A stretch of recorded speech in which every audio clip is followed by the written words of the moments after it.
പാവിത്രത്തിൻ്റെ ഒരു അപ്കമിങ് എപ്പിസോഡിലേക്ക് എല്ലാവർക്കും സ്വാഗതം.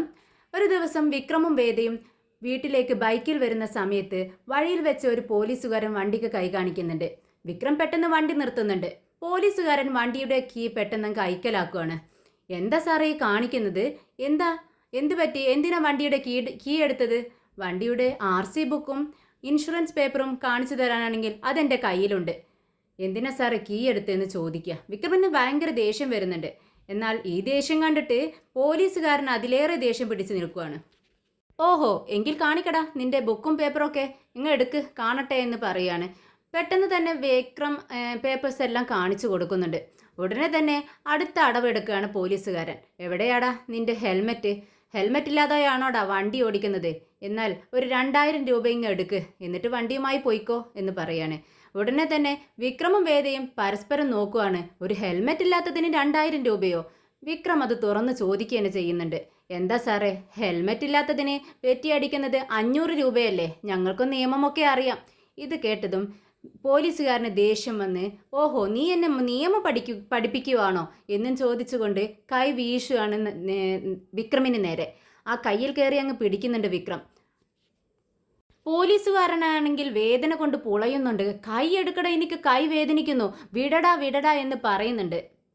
വിക്രമാണെങ്കിൽ ദേഷ്യം കൊണ്ട് നിന്ന് വിറയ്ക്കുവാണ്. ഇത് കണ്ടിട്ട് വേദ പറയുന്നുണ്ട്, വിക്രം എന്തേ കാണിക്കുന്നത്? പോലീസുകാരൻ്റെ കൈക്ക് കയറിയാണോ പിടിക്കുന്നത്? വിട് വിക്രം എന്ന് പറഞ്ഞുകൊണ്ട് വേദ പെട്ടെന്ന് തന്നെ പോലീസുകാരൻ്റെ നേരെ തിരിഞ്ഞുകൊണ്ട് പറയുന്നുണ്ട്, അതെ നിയമമൊക്കെ ഞങ്ങൾക്കും അറിയാം സാർ, ഞാൻ ആരാണെന്ന് അറിയാവോ?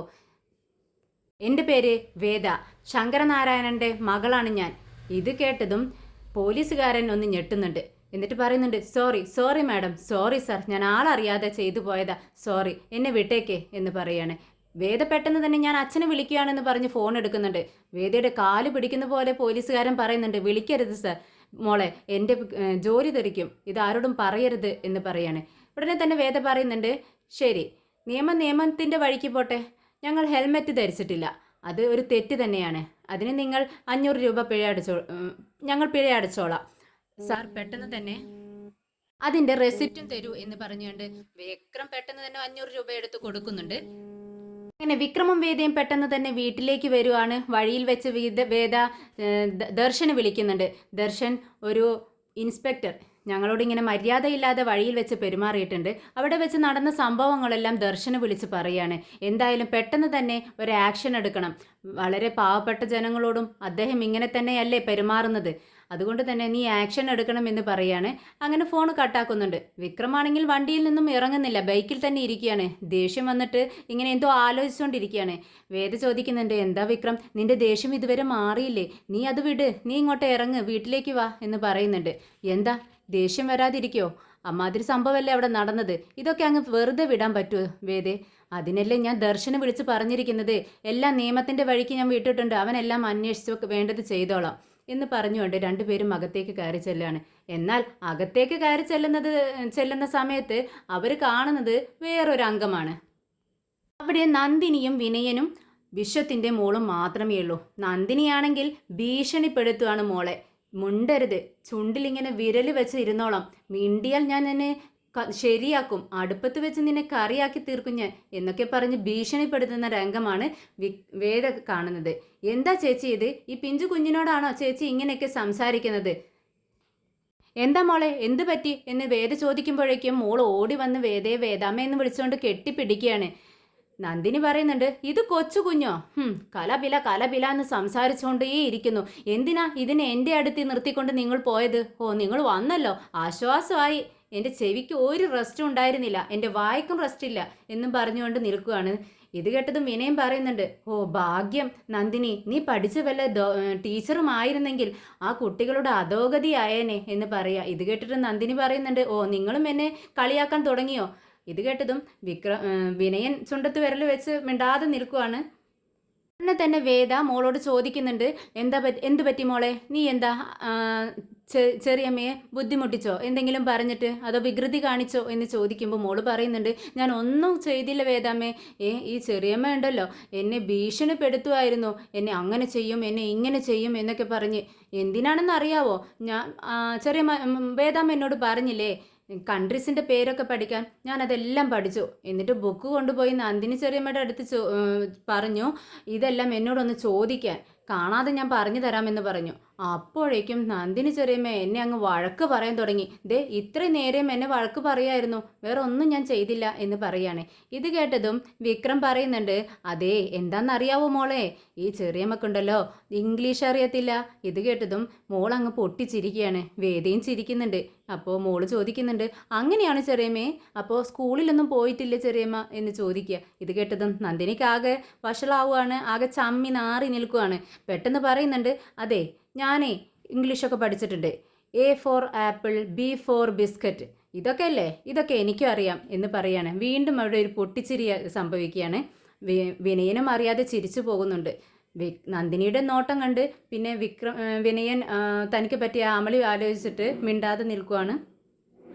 പിന്നീട് മോള് വേദാമ്മേ എനിക്ക് വിശന്നിട്ട് വയ്യ, എനിക്ക് ഭക്ഷണം ഉണ്ടാക്കി തരുമോ, സ്നാക്സ് ഉണ്ടാക്കി തരുമോ എന്ന് ചോദിക്കുക. വേദ സന്തോഷത്തോടെ മോളോട് പറയുന്നുണ്ട്. അതിനെന്താ, വേദാമ്മ പെട്ടെന്ന് തന്നെ മോൾക്ക് ഇഷ്ടമുള്ള സ്നാക്സ് ഒക്കെ ഉണ്ടാക്കി തരാട്ടോ, മോള് വാ എന്നും പറഞ്ഞുകൊണ്ട് കിച്ചണിലേക്ക് കൊണ്ടുപോവാണ്. അപ്പോഴേക്കും വിക്രമിനോട് പറയുന്നുണ്ട്, വിക്രം നീ ചെന്നൊന്ന് റെസ്റ്റ് എടുക്ക്, നിനക്കുള്ള ഭക്ഷണമൊക്കെ ഞാൻ കൊണ്ടുവരണ്ട്, മോൾക്ക് ആദ്യം സ്നാക്സ് ഉണ്ടാക്കി കൊടുക്കട്ടെ കേട്ടോ, എന്നിട്ട് നിനക്ക് ചപ്പാത്തിയും കുറുമയൊക്കെ ഉണ്ടാക്കി തരാം എന്ന് പറയാണ്. ശരി, ഒരു 1 അവറിന് എന്നെ നീ ഡിസ്റ്റർബ് ചെയ്യരുത് എന്നും പറഞ്ഞുകൊണ്ടാണ് വിക്രം റൂമിലേക്ക് പോകുന്നത്. എന്നാൽ വിക്രമിനാണെങ്കിൽ വഴിയിൽ വെച്ച് ആ പോലീസുകാരൻ തന്നോട് പെരുമാറിയത് തീരെ ഇഷ്ടപ്പെടാത്തത് കൊണ്ട് തന്നെ മനസ്സിൽ അതങ്ങ് കിടന്നിങ്ങനെ ഉരുകുകയാണ്. പെട്ടെന്ന് തന്നെ പതിവ് പോലെ വിക്രം താൻ കിടക്കുന്നത് പോലെ തലയണയെല്ലാം പില്ലോസ് എല്ലാം ഇങ്ങനെ വരിക്കി വെച്ച് ഒരു ആൾ കിടക്കുന്നത് പോലെ, പെട്ടെന്ന് വിക്രം കിടക്കുന്നത് പോലെ തോന്നിക്കാൻ വേണ്ടി ഒരു പുതപ്പൊക്കെ മൂടി അങ്ങനെ വെച്ചിട്ട് വിക്രം അവിടെ നിന്നും പതുക്കെ മുങ്ങുകയാണ്. ബൈക്ക് എടുത്തുകൊണ്ട് പോകുന്നുണ്ട്. ബൈക്കിൻ്റെ സൗണ്ട് കേൾക്കാതിരിക്കാൻ വേണ്ടി ബൈക്ക് തള്ളിക്കൊണ്ടാണ് പോകുന്നത്. വേദ ഇതൊന്നും അറിയുന്നില്ല. രാത്രി ആയിരിക്കുന്നു. സ്റ്റേഷനിലെത്തിയതും വിക്രം ആദ്യം ഫീസ് ഊരുന്നുണ്ട്. പെട്ടെന്ന് കറണ്ട് പോയത് കൊണ്ട്, എടാ ഫോൺ എവിടെ, ഫോണിൻ്റെ ലൈറ്റ് കത്തിക്കടാ എന്നൊക്കെ പറയുന്നുണ്ട് പോലീസുകാർ പരസ്പരം. അവർ പൈസ ഇന്ന് കിട്ടിയ കളക്ഷൻ അനീതി ഇല്ലീഗലായി സമ്പാദിച്ച കാശാണ്, അത് പങ്കിട്ടെടുക്കുകയാണ് പോലീസുകാർ. ഇത് കണ്ടാണ് വിക്രം അവിടെ എത്തുന്നത്. വിക്രം മുഖംമൂടിയൊക്കെ ധരിച്ചാണ് വരുന്നത്. അതുകൊണ്ട് ആരാണെന്ന് അവർക്ക് കാണാനും പറ്റുന്നില്ല. വിക്രം എല്ലാവരെയും അടിച്ച് തൂഫാനാക്കുന്നുണ്ട്. ഒരാൾക്ക് പോലും പ്രതികരിക്കാൻ കഴിയുന്നതിന് മുൻപേ എല്ലാവരെയും അടിച്ച് താഴെയിടുകയാണ് വിക്രം. പെട്ടെന്നാണ് പോലീസ് വാഹനത്തിൻ്റെ സൗണ്ട് കേൾക്കുന്നത്. ഇത് വിക്രമിന് മനസ്സിലായി അത് ദർശനായിരിക്കുമെന്ന്. വിക്രം അവിടെ നിന്നും പെട്ടെന്ന് അങ്ങ് ഒളിച്ചു നിൽക്കുന്നുണ്ട്. എന്താടാ ഇവിടെ കറണ്ട് ഇല്ലാത്തത്, ഇവരെല്ലാം എവിടെ പോയി എന്ന് ഒപ്പമുള്ള പോലീസുകാരോട് ചോദിക്കുന്നുണ്ട്. പെട്ടെന്ന് തന്നെ കറണ്ട് അവിടെ ഓണാക്കുകയാണ്. അങ്ങനെ ദർശൻ അകത്തേക്ക് കയറുമ്പോഴേക്കും പിറകിൽ നിന്ന് ആരോ ഓടുന്നത് കാണാണ് ദർശൻ. വിക്രമാണോ എന്ന് ദർശന് അപ്പോഴും സംശയം വരികയാണ്.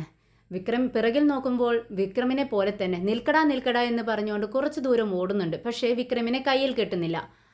വീണ്ടും സ്റ്റേഷനിലേക്ക് കയറിക്കൊണ്ട് അവരോട് ചോദിക്കുന്നുണ്ട്, എന്താണ് ഇവിടെ സംഭവിച്ചത്. പക്ഷേ പോലീസുകാരെല്ലാം ഒരേപോലെ നുണ പറയുകയാണ്. ഞങ്ങൾ ബാത്റൂമിലൊന്ന് വഴുതി വീണു. ഇത് കേട്ടതും ദർശൻ ചോദിച്ചു, എന്താ എല്ലാവരും കൂടെ ബാത്റൂമിൽ പോയി ഡാൻസ് കളിക്കുകയായിരുന്നോ, അതുകൊണ്ടാണോ ഒരേ സമയം എല്ലാവരും ഇങ്ങനെ ബാത്റൂമിൽ വീണത്. എന്തായാലും നിങ്ങൾ എന്നോട് കള്ളം പറയാൻ തുടങ്ങിയല്ലേ. ഇവിടെ നിന്നും ഒരാൾ ഓടിപ്പോകുന്നത് ഞാൻ കണ്ടല്ലോ, അവൻ എന്തിനാ ഇവിടെ വന്നത്. നിങ്ങളെ ദേഹമാകെ മുറിവും ചോരയും ഒക്കെ ഉണ്ടല്ലോ, ഇവൻ്റെ മുഖത്തുനിന്നും ചോര വരുന്നു, എന്താ സംഭവം എന്ന് ചോദിക്കുകയാണ്. അങ്ങനെ ആരും സത്യം പറയുന്നില്ല എന്ന് കണ്ടപ്പോൾ ദർശൻ പറയുന്നുണ്ട്, ശരി ഞാൻ കണ്ടുപിടിച്ചോളാം, നിങ്ങൾ അപ്പുറത്തേക്ക് പോയിക്കോ എന്ന് പറയാണ്. ദർശൻ ഒരു നിമിഷം ആലോചിച്ചുകൊണ്ട് നിന്ന് പെട്ടെന്ന് തന്നെ വേദയ്ക്ക് വിളിക്കുകയാണ്. വേദേ, വിക്രം അവിടെയുണ്ടോ. പതിവ് പല്ലവി തന്നെ വേദയെ കേൾക്കുന്നത് പലവട്ടമായി വിക്രം ഇങ്ങനെ വിളിച്ച് അന്വേഷിക്കുന്നു. അതുകൊണ്ട് വേദ ഇത്തവണ ചോദിക്കുന്നുണ്ട് ദർശനോട്, അതെ എന്ത് പറ്റി ദർശൻ, ഇടയ്ക്ക് വിളിച്ച് നീ വിക്രം ഇവിടെ ഉണ്ടോ എന്ന് അന്വേഷിക്കുന്നു. എനിക്ക് മനസ്സിലായി അവിടെ വല്ല കേസും വരുമ്പോൾ, പുതുതായി വല്ല കേസും വരുമ്പോൾ അത് വിക്രമാണോ ചെയ്യുന്നതെന്ന് നിനക്കൊരു സംശയം ഉണ്ടായിരിക്കും. അത് തീർക്കാൻ വേണ്ടിയല്ലേ നീ ഇങ്ങനെ വിളിച്ച് അന്വേഷിക്കുന്നത്. അങ്ങനെ ഒരു സംശയം വേണ്ട, വിക്രം പൂർണ്ണമായി മാറിയിരിക്കുന്നു. വിക്രം ഇപ്പോൾ ഒരു തെറ്റിനും പോവത്തില്ല. എനിക്ക് ഉറപ്പുണ്ട്, അവൻ ഒരു തെറ്റിലേക്കും ഇനി പോവില്ല, എനിക്ക് വാക്ക് തന്നതാ എന്ന് വേദ വളരെ ഡീസൻ്റായി പറയുകയാണ്. എന്നാൽ ഇത് കേട്ടിട്ടും ദർശന് വിശ്വാസം വരുന്നില്ല. ദർശൻ പറയുന്നുണ്ട്, അങ്ങനെയൊന്നുമില്ല വേദേ, ഒരു ഡൗട്ട്, അത് ക്ലിയർ ചെയ്യാൻ വേണ്ടി വിളിച്ചതാ. നീ ഒന്ന് ചെന്ന് റൂമിൽ ചെന്ന് നോക്കൂ, അവൻ അവിടെ തന്നെ ഉണ്ടോ എന്ന്.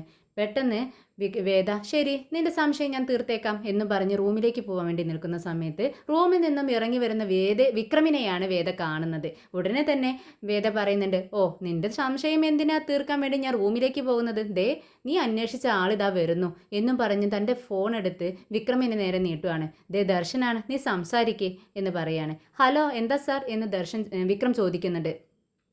ദർശൻ പെട്ടെന്ന് എന്ത് പറയണമെന്ന് അറിയുന്നില്ല. ഒന്നുമില്ല വിക്രം, ഞാൻ വെറുതെ വിളിച്ചതാ. എന്നാൽ ശരി, നിനക്ക് സുഖമല്ലേ എന്ന് മാത്രമാണ് ചോദിക്കുന്നത്. ആ സുഖം സാർ. ഓക്കെ സാർ, എന്നാൽ ശരി. ഓക്കെ സാർ, ഗുഡ് നൈറ്റ് എന്നും പറഞ്ഞുകൊണ്ട് രണ്ടുപേരും ഫോൺ കട്ട് ചെയ്യുകയാണ്. എന്നാൽ വളരെ സാമർഥ്യമായി വേദയെയും ദർശനെയും പറ്റിച്ച ഒരു അഭിമാനത്തിൽ പുഞ്ചിരിച്ചൊരു കള്ളച്ചിരിയോടുകൂടി വിക്രം അങ്ങനെ നിൽക്കുന്നുണ്ട്.